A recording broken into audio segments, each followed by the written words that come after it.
everybody, and welcome to Spirit Talk. I'm Kelly Stokes, and I am here with the fabulous Penny Pierce, who is the author of many books, including her transformation series, which is The Intuitive Way, Frequency, Leap of Perception, and Transparency. How's that for getting it in order? That's good. I didn't even remember it. Right. Yeah. But what you might not know is she's also the author of a couple of books on dreams. Be the Dreamer, Not the Dream, A Guide to 24-Hour Consciousness. And also that the Black and Yellow books for dummies. She wrote the Dream Dictionary for Dummies. So how appropriate that today we're going to be talking about dreams and visions and moving more into that 24-hour consciousness. Yes. We'll stick with our 2020-20 format. So we'll open it up by allowing you to bring forward what you've been noticing these last couple of weeks, so that together we can discuss it. It also helps people to see what they may be missing in their observations and gives us new ideas of things to look for. Then the next 20 minutes, we'll move into the discussion on dreams and visions. And sometimes they overlap. So if that's what you have to bring today, that'd be great. So we can probably, as we talk about what's been up for us, to work in the whole idea of dreams and visions and things that you've been sensing or seeing, like, little, I call it waking dreams, that are the ones that happen like an oddity in ordinary life, something you noticed that really caught your attention, that was unusual.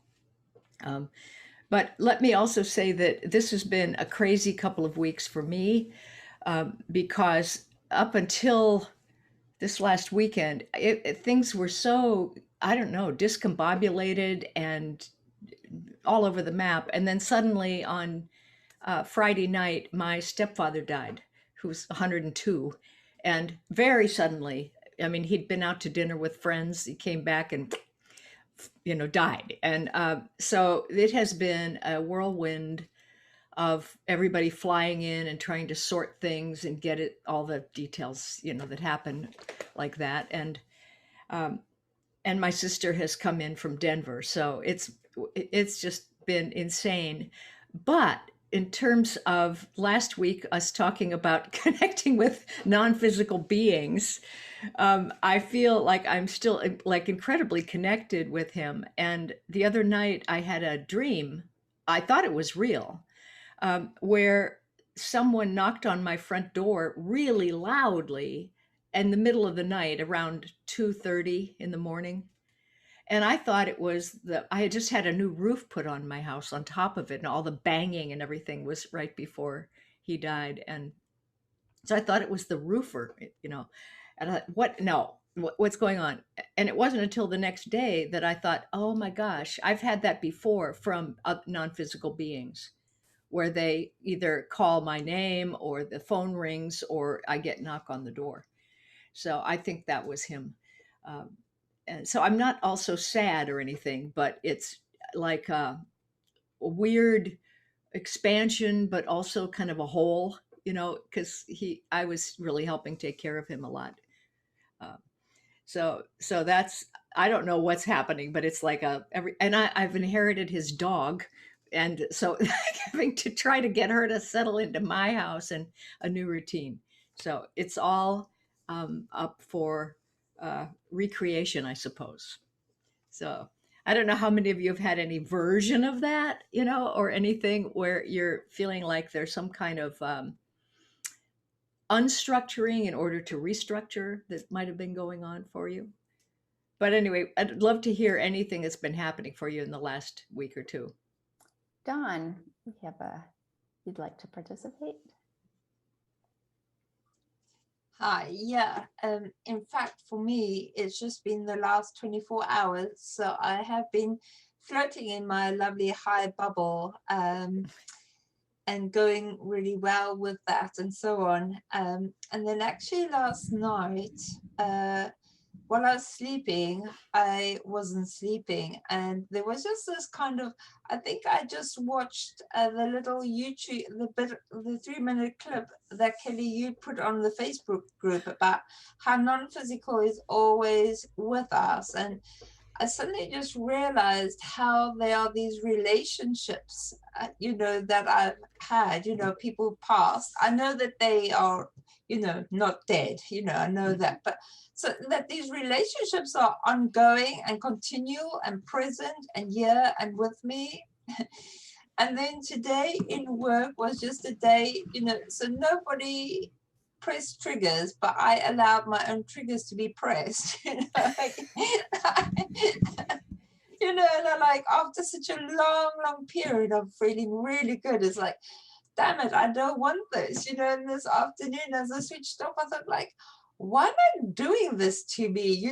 When there's all this physical and non-physical just around me, right here, right now. It's as easy as just, and they're there. Why am I, Right. hustling with myself and all of this, when there's all this help available, so Yeah. really seeing this pattern and really being able to, because of such a long period of feeling really good, being able to say, it's just me, it's just me doing this to me. It is interesting, though, to remember that you can pay attention, you can shift your attention on a dime, really, to just notice all the harmony that's in the field around you, and how it's feeding you, really. If you just let it in, it's going to bring good stuff, Yeah. And I feel like even with these kind of challenges that seem like the worst thing in the world, there have been these synchronicities that if I go into any catastrophizing, it brings up a snag, and if I look at the harmony, a solution presents itself Yeah. almost right away. It's like, wow, it's amazing. But I guess for me, the challenge is how to slow the momentum of that, because consciously I know that, and that's what I really want. And for about 2 or 3 years now, it's like, how can I segment intend, and I know that that's momentum. So, yeah. Yeah, practice, practice, practice. Yeah, and I suppose that's a celebration I can practice, that I could turn around and be where I am in this state. Normally it would take a night's sleep and then the next morning too. So that's progress. Thank you. Yeah. Yeah, and thanks for bringing that up, Don, because I think what you're pointing out too is how far you've evolved by being able to just notice when you do feel out of balance, because you know what it feels like when you feel so good, and you don't really want to entertain those times where you feel off. Yeah. No. Yeah, I think you said something last week, and somebody else mentioned it to me too, that they were very aware of their unnecessary thoughts. Was that you that had said that before, or something, that these are thoughts I don't really need to be thinking, and like that wouldn't have occurred to us before, because we think we are our thoughts, and that they're not just different things that we have that we can hold with attention or not hold with attention, Yeah, I'm going to try the bubble meditation that we did 2 sessions ago, and to just, because I feel like it could just easily go because it's not attached to me. Yeah. Who else? Other interesting things come up for you, or insights?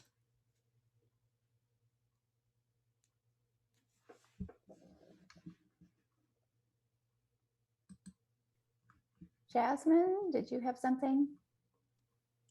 I think the interesting thing with your meditation last week with the bubble was I was in one meditation and slightly conscious, subconscious in between. And then all these bubbles, like thousands upon thousands, were appearing. And I was a little overwhelmed. I'm like, okay, which one do I hug? Like, which one do I bring and hug? So that was interesting. Well, really, there are like billions, right? I mean, Yes. of all the possibilities, Yes. they're all possible realities. So the one that you want, you don't have to know exactly what it is, but there's one that will be your natural next thing, or something that will Okay. help you expand yourself. And then just put your attention on that idea, and that ball will kind of come toward you. And then as you start to see it, it will come toward you more. Then you can get right up on it and enter it. Yeah. Okay. Thanks, Jasmine. And Christine. Hi, Well, yeah. Yeah. Yeah, can you hear me okay? Yes. Okay. Yeah, so I've been incredibly tired, and I think it's all the energies are still very, very sort of all over the place, but I feel like I'm getting lots of information. I don't necessarily know what that is at this stage, but Mm. it just feels I get periods where I'm really quite energized, and then whereas normally you could go all day and do different things, I'm feeling really tired by the afternoon. Do you think that's because you're sort of integrating a lot of things that have come in that are still sort of not really conscious yet? They're pre-conscious or something that, Yeah, or that it's trying to make maybe sense of stuff, but in my subconscious before it comes forward. mm-hmm, But mm-hmm. I also seem to be, we've had lots of animals around the house again. I don't know if I mentioned this last time, but they've actually been coming into the house. Like, they never come into the house. Like, squirrels are coming into the house. We feed them outside, but they actually came the other day right into the kitchen to like say, well, there's no food out there at the moment.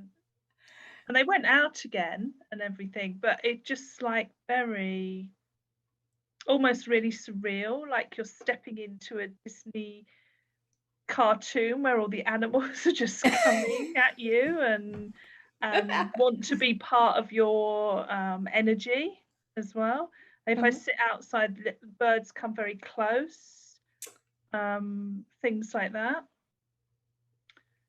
It kind of makes sense that, if you're receiving a lot of information and energy in your field, and the animals are always kind of messengers, I think. When they come close enough for you to really notice them, that there's a relationship happening with them, that there's something there that's coming to you as information at a higher level.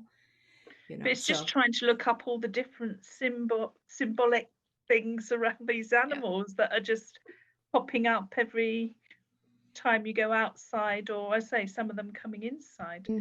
But So even so, it could be, I mean, if we look at this like a dream image, right?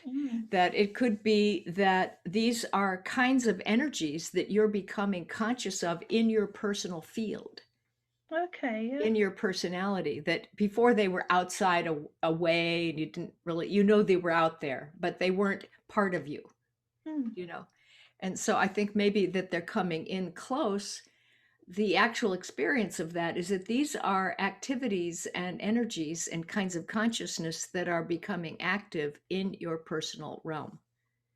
So much more natural. And yeah, but each one of them has a thing that they know how to do, and there's that's where their power animal energy comes from. It's like their gift, the thing they're good at.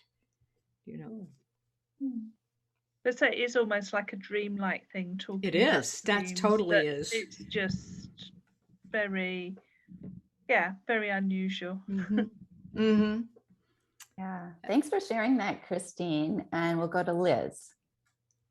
Yeah, it's interesting. I've got a spider's web that keeps building itself up on my living room window, and it's been doing it on and off for about 9 months now. And I know that there's something there for me to understand or absorb or take in, but I haven't quite got it yet. Yeah. Well, I mean, you all can all pitch in too if you have a sense about any of these imageries. But, the spider web is, I always think of it as the Native American spider mother, that weaves together the mathematical grid for the earth and form to come in upon. That's pretty lofty. But I think that it is, that the spider is the feminine force that really, it's weaving your reality together somehow. Ooh, I've got goosebumps. Anybody else have thoughts about spiders and webs and things like that? What that might mean? Sally.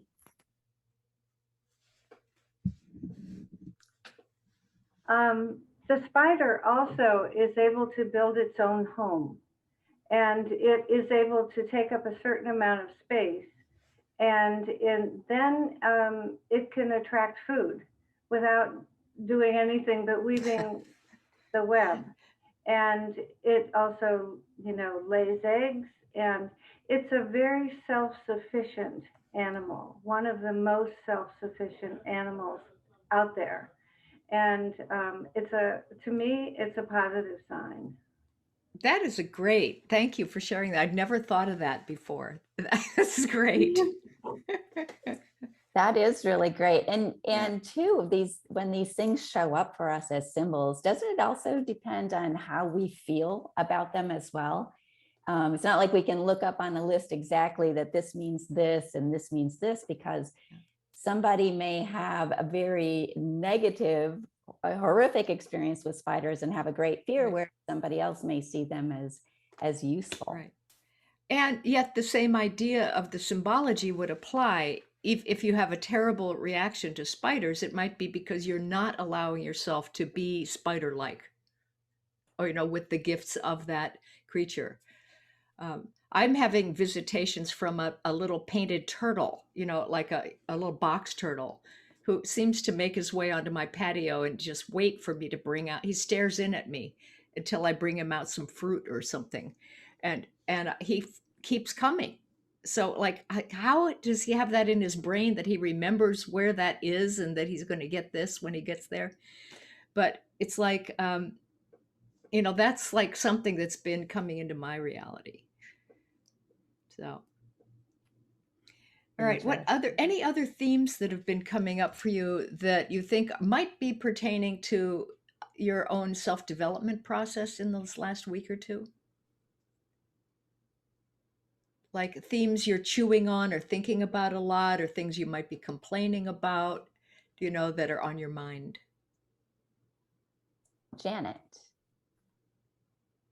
Well, where I live here, I've had in back of me a big yard empty with a big tree. And about a year ago, it was sold, and the tree was cut down, and the big townhouse, 2 townhouses filling up the whole lot, the towers over my backyard was built with big windows that look at my yard. And it's been, the whole family's just been, we've only seen negative in this all this time. We've just thought, oh my gosh, we've put up another tree, and so the other day a family moved in. I didn't even know it was sold, and here's this grandmother with a 1-year-old and this really nice mom and dad, and I instantly liked them. And realized that all that negative energy was, not doing me any good. And this is life. And I have new friends in my backyard. I baked them cookies. Okay. So a year's saga of worrying was done in a moment. Wow. Yeah. Yeah. It's like you've expanded your reality to take in more, right? Of things that you thought were negative, and got rid of a judgment so that you could have a bigger experience.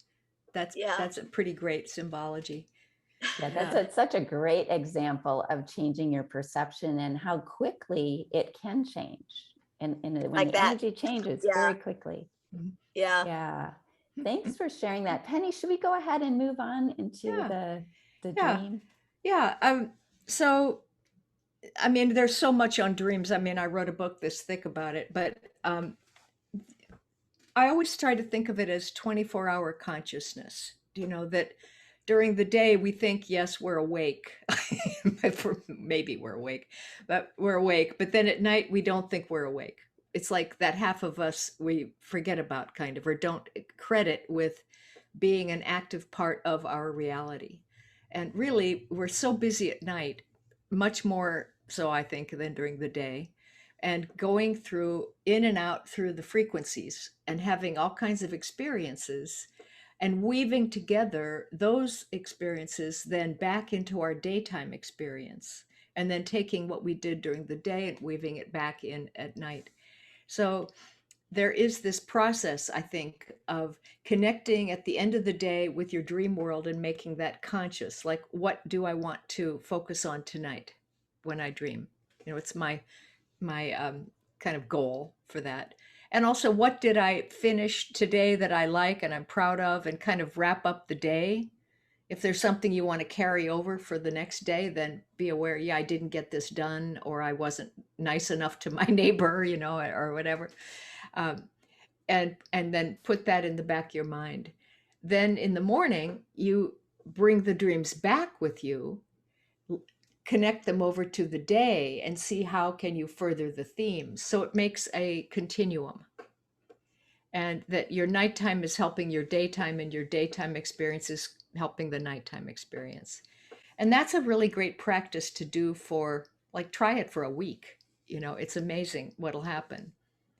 But also, it's so important to grab a dream or a couple dreams or whatever, if you can, in the morning. And if you can't, then I always say just make one up, in the morning, because your subconscious doesn't know the difference. And if you say, I want to remember my dreams, and you don't have one, then pretend you do.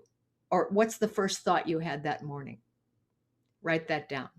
And keep a dream journal, literally, so that you can make that a physical ritual that your body says, oh, I guess you mean it, And so, and then you can go back then too and see what partly your themes have been about during the night. So 24-hour consciousness, very important. And then the next thing that I think is interesting to pay attention to is what I call the dream zones. And all that is it's like we have an energy body, a physical body, an energy body, emotional body, mental body, spiritual body, causal body, all these levels of ourselves that are simply different frequencies of consciousness of us. And so during the night, you forget your physical one. You're like, let it go. And you remember all the other ones. And so that's your reality at night. And it's a real reality. I think all dreams are real. We've been doing things, working on something. And it's symbology, it's feeling states, it's symbology in terms of mathematical patterns sometimes. But that's the way consciousness works out at those levels. So if you can start to understand, what zone was I dreaming in? So, you might be dreaming in, if it's an energetic thing, you might be dreaming about a dark spot in your energy body that you see your energy field, and there's a dark spot there. Well, maybe that's the beginning of a tumor or something in your physical self. Maybe it's an illness or something starting up, or a severe contraction. So that might be the etheric level.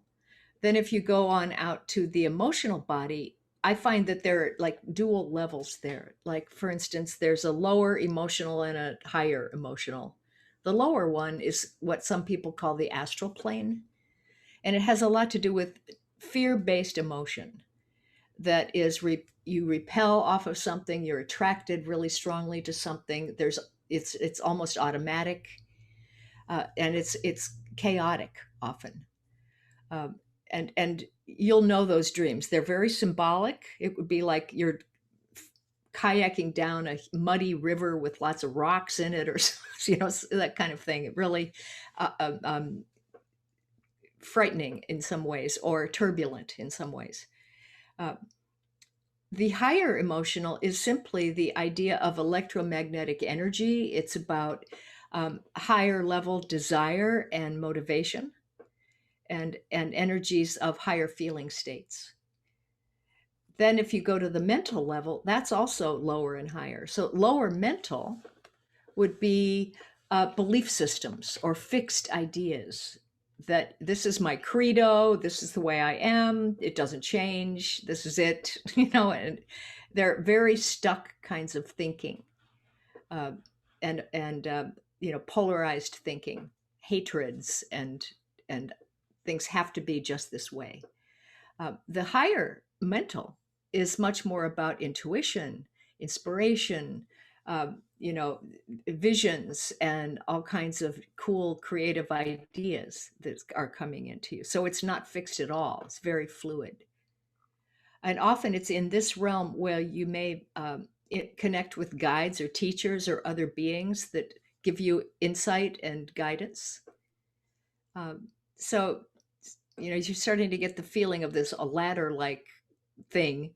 And then beyond the mental is the causal body, which is where I think it's huge. It's where your purpose resides, where all your past lives have been coming together purposefully to create one large melding of an experience of growth or evolution. And it's also, I think, where the Akashic records are stored. That is the collective memory bank of the planet and of each person. It's a huge body of knowledge, and it's at a very high frequency. But we go there in our dreams. Often there's no symbology there though. So when you're out there, it's almost mathematical, almost like just feeling states of patterns. It might be, sometimes you'll have insights about past lives, interconnections with other people that you've had before, and certain things about your life purpose. So it's a very high level of an overview, let's call it, like the oversoul, kind of.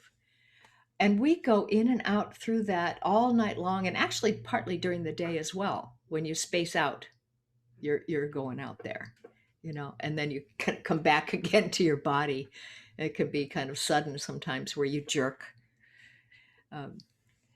So I'd like you, so we're going to talk about some dreams and visions and things, but let's have a sense of, where was I dreaming? What level was I at when I was getting this stuff? And it's always really, my sense is that you're always showing it to yourself. It's always about your own process of evolution. Every dream, even if it's a nightmare, it's showing you something that you need to understand so that you can be clear enough to remember your true self. So in my opinion, there are no bad dreams. It's all about growth. And so any thoughts on what I'm saying? Have you thought similar things, or any questions about this? Feedback? Yeah, Andy? Yeah, Andy. Hey, how you doing this morning, team? I'm good. Good to see you. Good to see you. Yeah, thank you. I've been, I love what you're saying. I think it's really, really exciting. What I've been feeling is I've been getting this dream about getting into my spacesuit and loading up into a rocket and firing off into the unknown, which is a perfect metaphor for what's happening in life for me at the moment. But in terms of what I see is this really, really clear and clean interplay between manifestation, energy, thought, and vibration. So vibration I attach to emotion, and so how do I shift from one place to another? So if I'm feeling anger, I'm saying, what's coming up? How does that come out? How am I expressing it? What's the interplay? What's being fed back to me from the outside world as a mirror? Yeah. So how am I interfacing with that? How am I responding with that? An emotion. And then I can start saying to myself, all right, well, cool. How do I feel about this? How do I want to experience that? What is really going on here? What's the truth? And if I'm still in anger, then I can start thinking, okay, what would compassion feel like in this case? So I can shift that emotion by filtering with another emotion. So, okay, Yes. what would joy feel like in this situation? Or what would happiness be like in this situation? So you're using that dream of the space suit man and rocket as a way to help you think about changing your vibration in real life situations, right? Is that what I'm so hearing? there's a disconnect in probably what I've said. So yes, as a metaphor for my life, the dream is true, saying, yes, I'm moving forward, I'm changing careers, I've got a new business up and running, I'm writing books and that sort of stuff. So yeah, it's going, okay, well, now you've done the work, you're going to fire off into your new life and that's all good. And then the other thing that I've been noticing in the world and what's coming out in me in terms of, working with my energy, in terms of intuition and understanding where things set up, is understanding that interplay between conscious and reflection, and then using the emotions to move my energy, if you wish. I kind of feel like too, I mean, the dream image is certainly pertains to your new business and all that, but also it might be interesting for you when we do the experiential part to actually blast off and go, and go into the next level of that dream, because I feel like it's not just about the physical, and the new business. It's about an expansion of your consciousness into a much, much greater overview. And it could be more global. It could be something is coming in that you're getting ready for, but you haven't actually gone there yet. You're in the transitional preparatory stage. So I think that could be really interesting to see, to just take it the rest of the way and let that inform you, right? And let those higher energies shift you.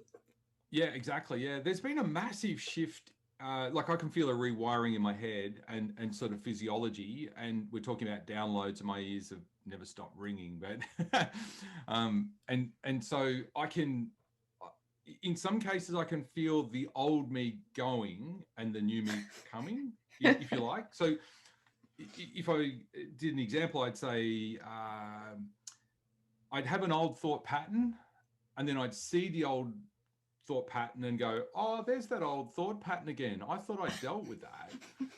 And then like almost as a sequence, a new thought pattern would come in and say, okay, cool. So my old thought pattern would be, they're a bit of an idiot. Why would they be doing that? That's stupid. And then go, but look at the wonderful person that they are. Look how they're expressing themselves in the world. And how amazing is that? Okay, well, you make the choice. Do you want the old you or the new you? I like the new you, thanks. Okay, cool. Well, I'll choose that.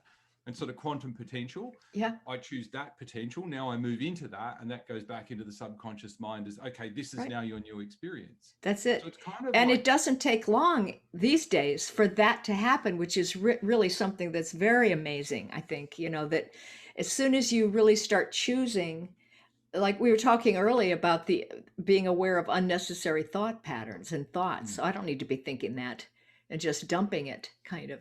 And as you do, it just dissolves back out into the field, and the new thing is really right there. And it's not like it's really new. It's just what you actually are, it's like a core feeling, and it's just naturally comfortable. So why would you want to go back to that stressful, contracted, twisted thing that we were all doing before? Because then what's the point? Like, I often get this neon sign in front of me that says no point. It's like in my mind, it lights up. No point. Yep. Yeah. Yeah, I think it's kind of interesting. Like the first two sessions were really amazing as well, and I'm sorry I missed them, but the replays were fantastic.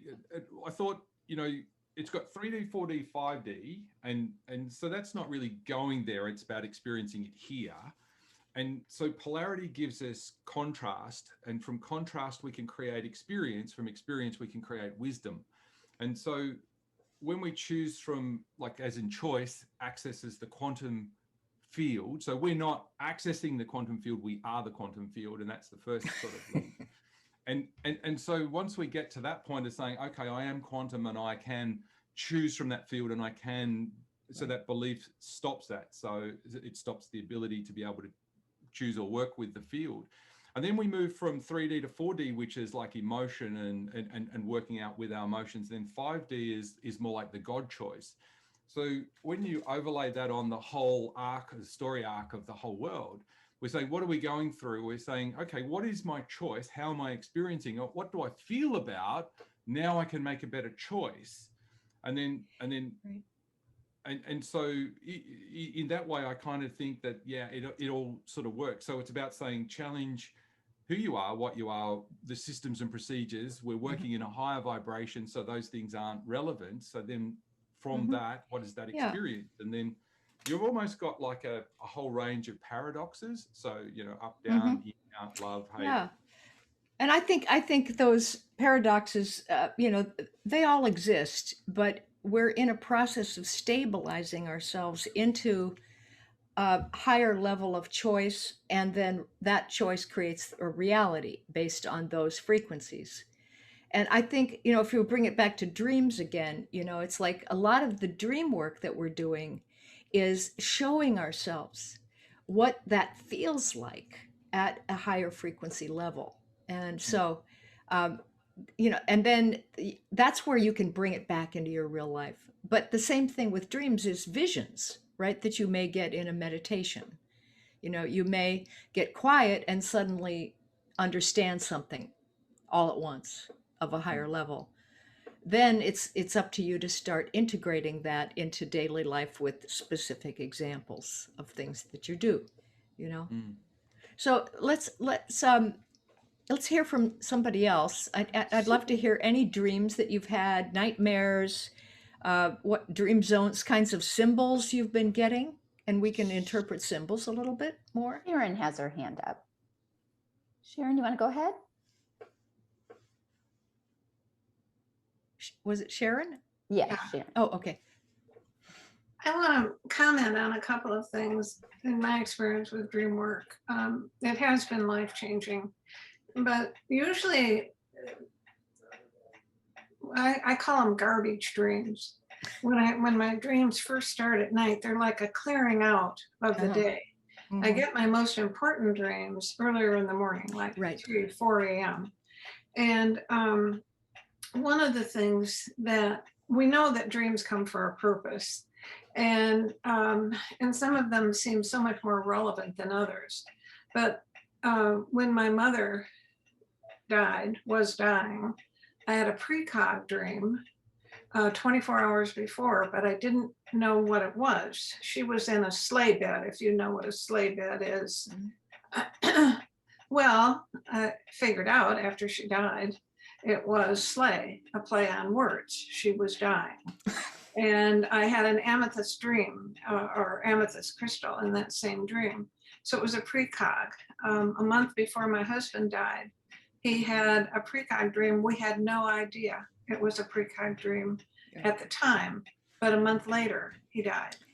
And so I've had dreams that have been visionary, but I didn't know at the time that they were visionary. Yeah. But if I hadn't worked on them, if I hadn't actually processed them, then it would have been a very different experience. That's why dream journals to me are so relevant, because it just keeps unfolding as we work on them. I think sometimes we don't want to know the precognition thing, consciously yet. I mean, I had one before 9/11, and I thought it was just a dream about a skyscraper being in the higher mental plane and everybody being locked into crystallized thinking. And I was flying up with little river rocks to put on the next to everybody's desk so they would remember what the earth was like, And then I realized that all the rocks I'd put there had made the floor so heavy that the building was going to collapse. And I thought, oh, what did I do? This is going to be terrible. And I woke up. But I thought it was about, skyscrapers often are, it's structural and it goes up high into the air, and that's a mental plane symbol. but very fixed belief systems, you know, and analytical left brain thinking. And hey, 9/11 could have been a symbol of that, in addition to a million other things, you know, that we were saying, hey, let's get back to what's real here also. But I didn't know what it was until much later. It's like it could have been on so many levels. Some of these dreams, they're real, they're symbolic, they're personal, they're impersonal, they're collective, all at the same time. You know? Yeah. Thanks, Sharon. And let's get to one more input. We'll go to Jeanette and then maybe move to the exercise. Okay. Hi, Penny. I had a question about when you wake up and you wake up thinking about a person. And I hear a lot about people having dreams about those that have passed. But what about when you dream of someone that is alive, but you don't necessarily see them on a regular basis? And usually I have these dreams with people that I haven't seen in like more than 10 years. And I wake up and they're just like, it's almost like they're next to me. I mean, is that common, or is that we meet in our dreams? Like, what do you think about that? Right. It's a couple things. So I've had that too. Sometimes I think it's astral body traveling. It's not negative at all. It's more like out of body or astral travel, where you're actually connecting on that almost physical level, but it's energetic. But you see them, they feel like they're real. You're almost touching them, and it feels very real. But more distant ones, it can be that somebody comes into your mind because they're going through a change or something is alerting you. And sometimes it's, if you ask yourself, it might be appropriate to contact them and see if they're okay. Or I just had a dream about you after all these years. You know, I don't know why, but at least I'm thinking about you. You know, or it is symbolic of some level of yourself that you're activating. It's just like the animals coming into the house. It can be a person from high school who represented a certain kind of, like maybe it was an athlete you knew, you know, who represented something to you, that you're seeing them doing something and thinking, wow, I haven't thought of them in like 40 years or whatever, you know. But here it is this is a skill set perhaps that you need to develop, or the process of that person from going where they were when you knew them to what they're doing in the dream is a process you might be going through, you see. So there's something in your deep memory about all the people you've ever known. They are symbolic of certain things. And so, you know, if you're dreaming about them, you are putting your attention on that quality or ability, you know, and that's one of the levels of, you know, how to interpret. It could be on many levels. Thank you. Yeah. Let's just do one more, like a symbolic thing, and then we can go into actual meditation with this. Anybody else have anything interesting? Jasmine had something. Okay. Okay, so I totally had someone popping in my head from 30 years ago, and it did resonate to contact them, and we did, and it turns out we were on the same frequency, and they were thinking of me. So the reconnection's good. It's good, but it was interesting how that all played out. My dream for you, Penny, is a recurrent one that I always have, and I'd like to have you help me unpack it. It's a very it always has to do with a body of water, like ocean, very calm and peaceful. But for example, I'm in my husband's truck on the back bed. We're floating in it like a boat, very calm water, and I see this white stallion struggling, like it's been treading water forever. And so I bring it onto the bed of the truck. It collapses exhausted and resting. And I'm like, I'm so glad you're in with me. I got you. But then I look ahead towards the horizon and I see a white goat. And it's doing the same thing. It's struggling in the water. So I'm like, oh, what is going on? Another one? So I go over to the white goat. But by the time I reach the white goat, it pops up like a daisy, hops on the water and starts walking on water and says, follow me. So I'm following the goat and it leads me to an island. and I land on this island and I let the horse out, and then the stallion's fine. And I see it like, pawing up on its hind legs and then runs off into the sunset. But I always have these weird mythological dreams with calm water, a white animal of some sort, and trying to help somebody or something. And then from there it ends. Yeah. So well, I think the unpack that for me. Well, I mean, this would be only my idea of it if it were, but maybe it'll help. I've had those kind of dreams with calm bodies of water, but especially if it's an ocean. I mean, it's emotion for sure, but it's probably higher emotional level. But also, I think that it can be sometimes about spirituality, especially if you're swimming underwater and there's no problem. You don't have to breathe air, and it's really comfy, and you're just so fluid and all of that. So if you're comfortable with it, it's probably a level where you're really mentally approaching the spirituality, and you're in that zone. When you're seeing the horse is struggling. But the white animals, I think, of course, are spiritually oriented messengers, and horses to me have a lot to do with freedom and power and a kind of nobility often, and a stallion, very strong power, that is, maybe it's about life force, maybe it's protection or something, but a lot of times it's freedom to get places, almost like Pegasus would be, and so that you bring it onto your safe space and you get it to a place where it can be free. If that's you, that power, you are doing that for yourself, or you, the soul, are doing that for you, the personality. Okay. All right, so that would be one thought I have about that. The goat, which is a great the symbol, goat was funny. Go get your goat, But goats are climbers, and they're strong and they're hardy, and they, go right straight up the mountain, and they can eat anything, and they're just hardy, And so he's follow me, Yes, it was like, just follow me.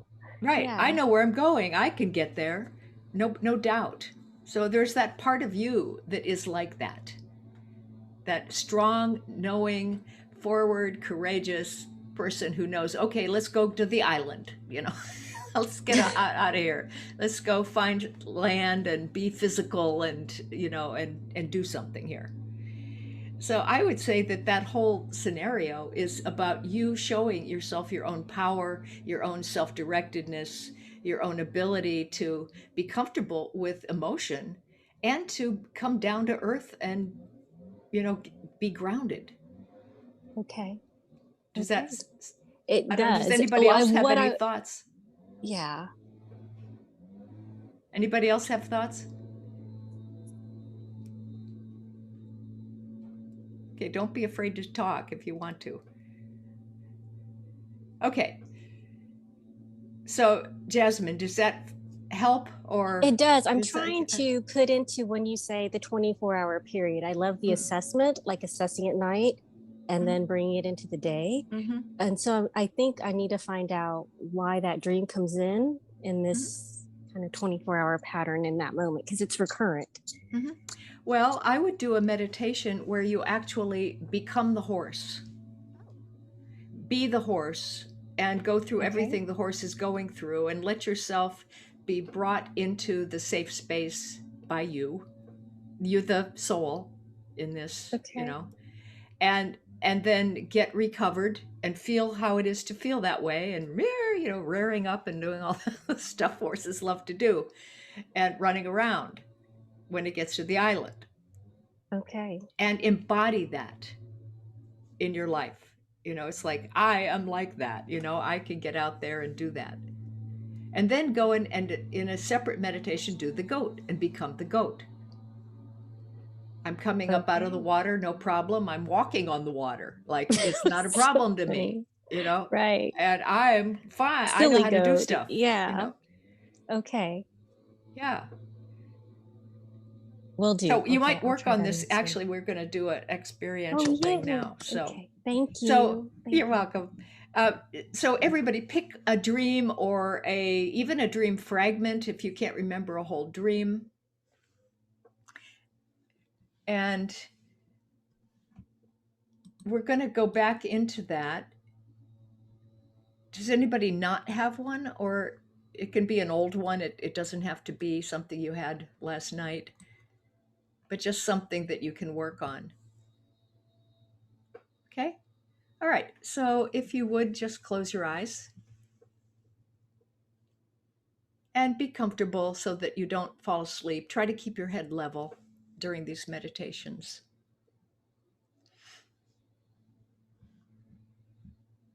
Okay. So take a nice easy breath all the way in. Let it turn at the bottom and flow back out all the way. Back in. Bring yourself fully inside your body.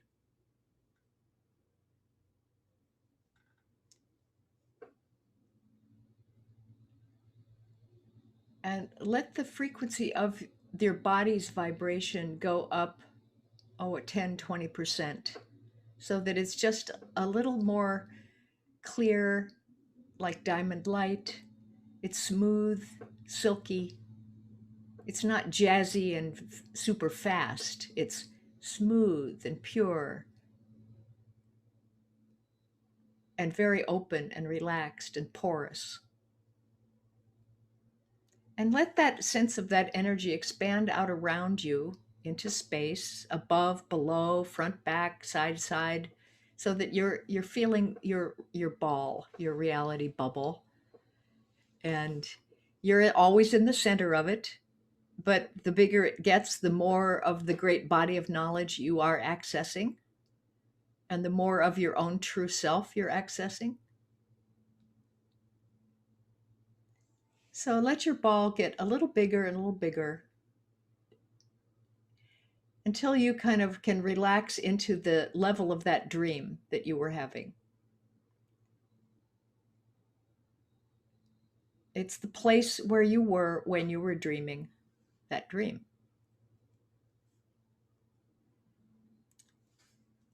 And so then I'd like you to go back into that dream and start as early as you can remember it and run it through like a little film strip, beginning to end. And don't go too fast. Get the feelings that are there, any kind of thought processes. Notice any symbols that are around you.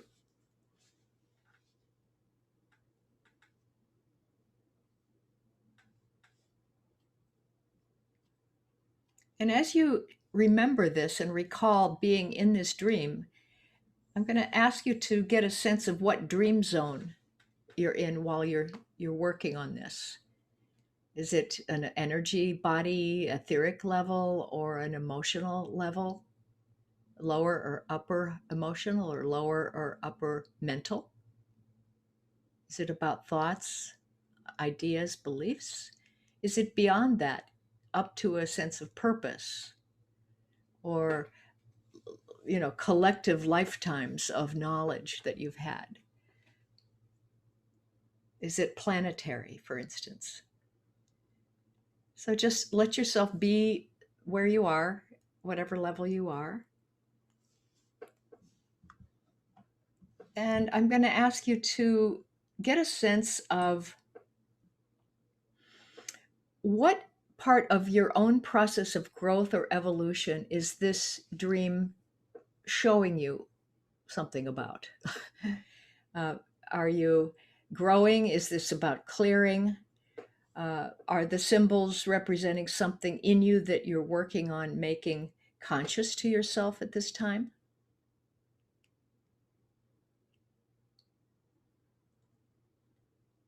So literally, what were you doing? Because you were doing something that you needed to do or wanted to do to show yourself something.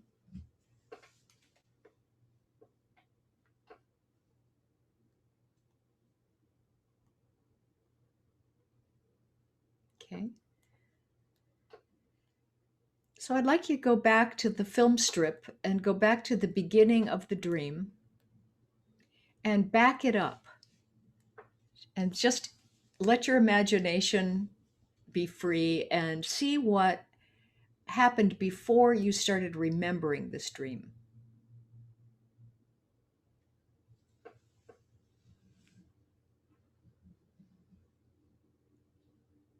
And then start moving it forward to the point where you did remember it and run it through again until the point where you stopped remembering.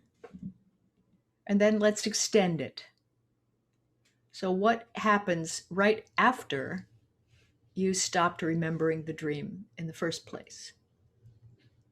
And just trust whatever you get.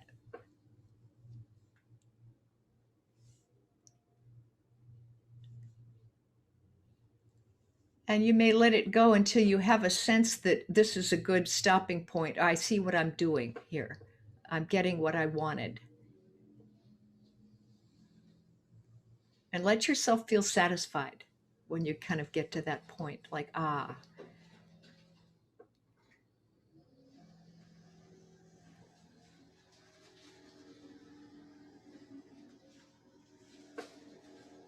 Okay. So then let's go back and run it again.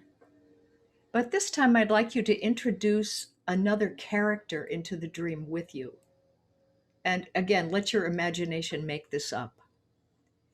It might be a place in the dream where you feel a little bit stuck or you haven't taken action and you might want to take action and you might need some help. You might need some guidance, and this person comes in to assist or catalyze some flow for you in the dream. And just see how it changes the situation for you.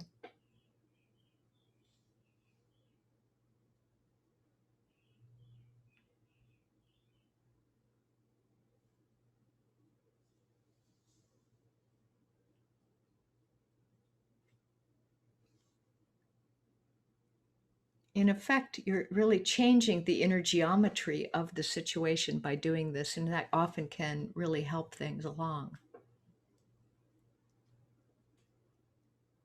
All right. And one more thing now. I'd like you to pick a symbol in the dream that kind of stands out to you.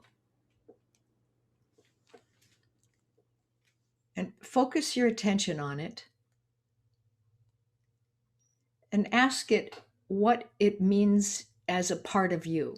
What is this as a part of me or my new self or something I need to understand?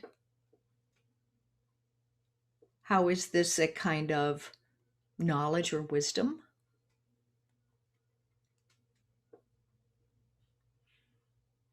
Why am I showing this to myself?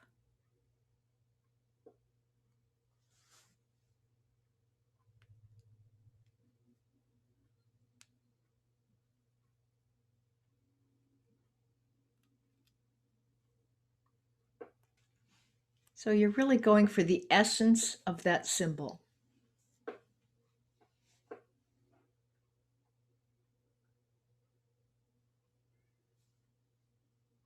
And when you feel you have that, just kind of take a mental snapshot of everything you've done, and then let's gently come back and open your eyes when you're ready.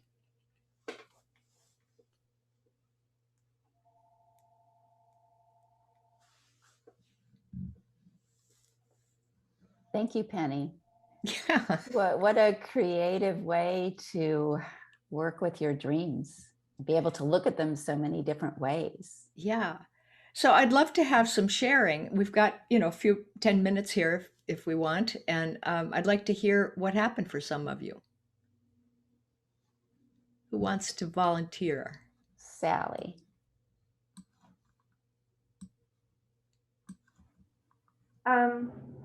I had a recurring dream that happened a number of times.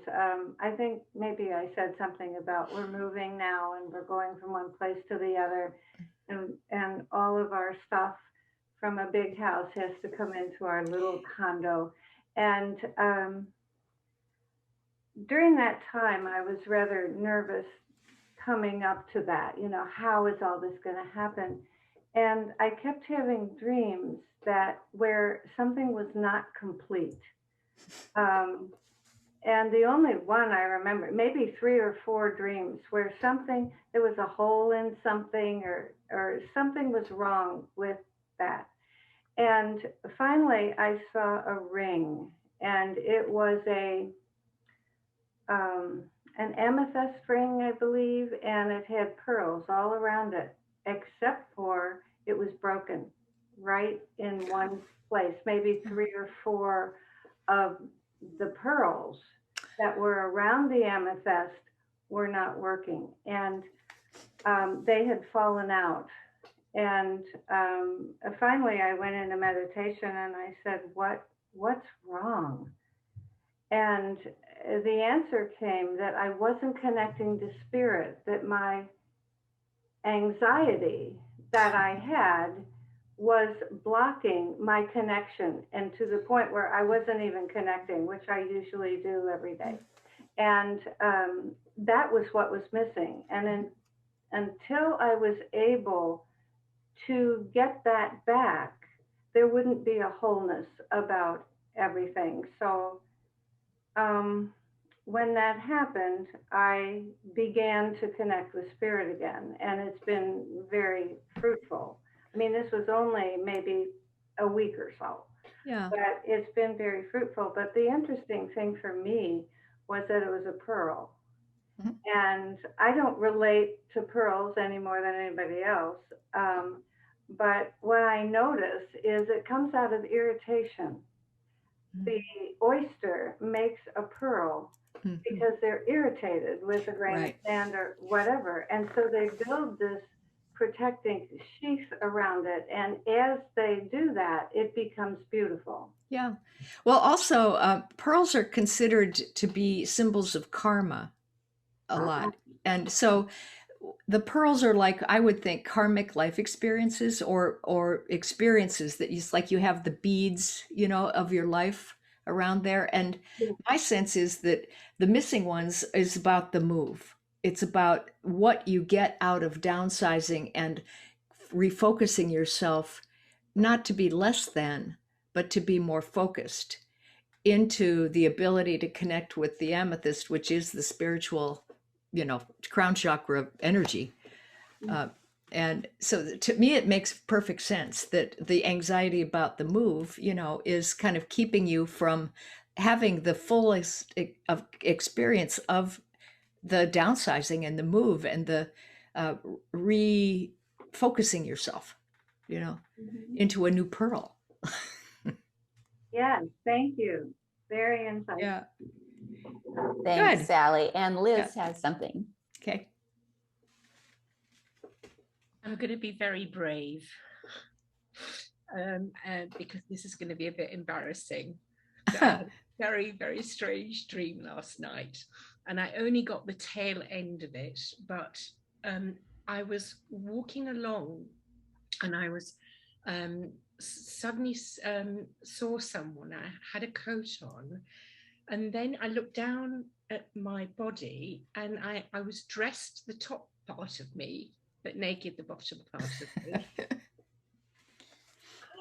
And I was mortified. I was thinking, oh my God, and they're trying to pull this coat around me so that this person couldn't see that I was naked on the bottom part. And then when you said, what was the feeling beforehand? I got the word confusion. And then what was the word after that, recognizing it? And I got the word surprise. And then I asked if I could be given something that would help me understand, and I got given a pair of trousers. So I'm just wondering what on earth that could have been about.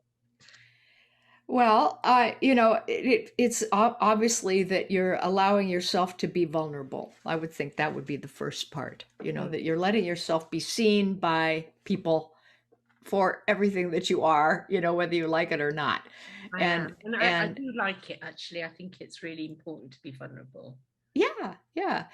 And so when you extended the dream, you didn't just get a word, did you? Did it change? Did the action continue in some way? No, I just got given a pair of trousers. Oh, okay. All right.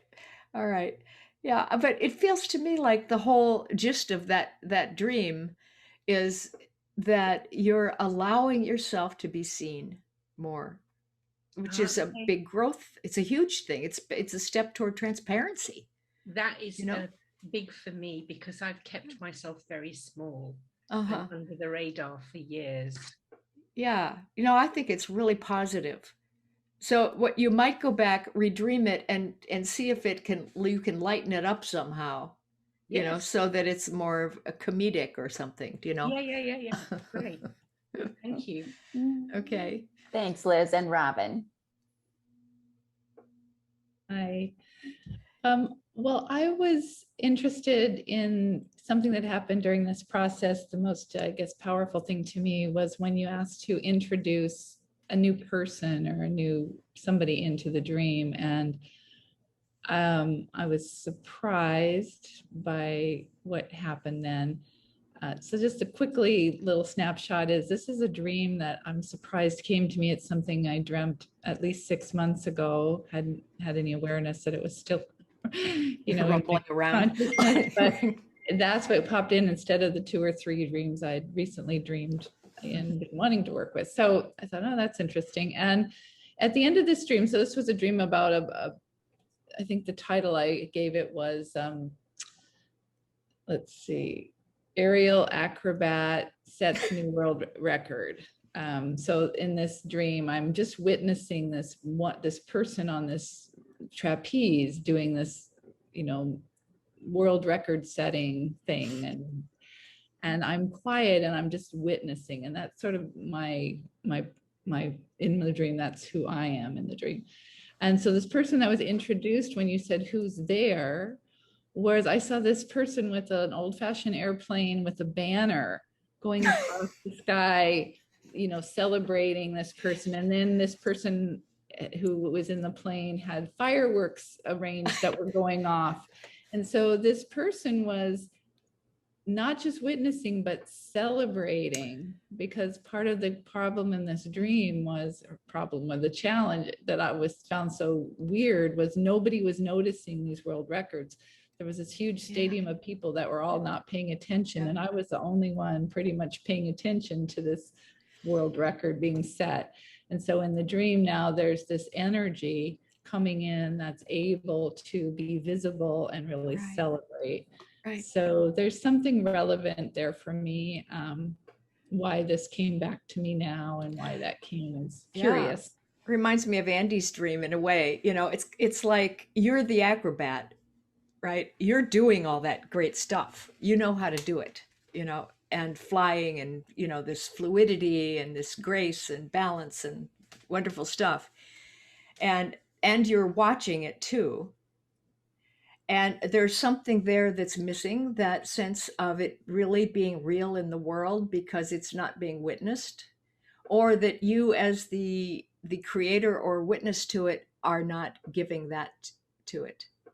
That you and your performer self are one self, and there needs to be real true joy connected to the movements, perhaps. But it's interesting, what you introduced was that element with great fireworks and all that wonderful, joyful energy. Yeah.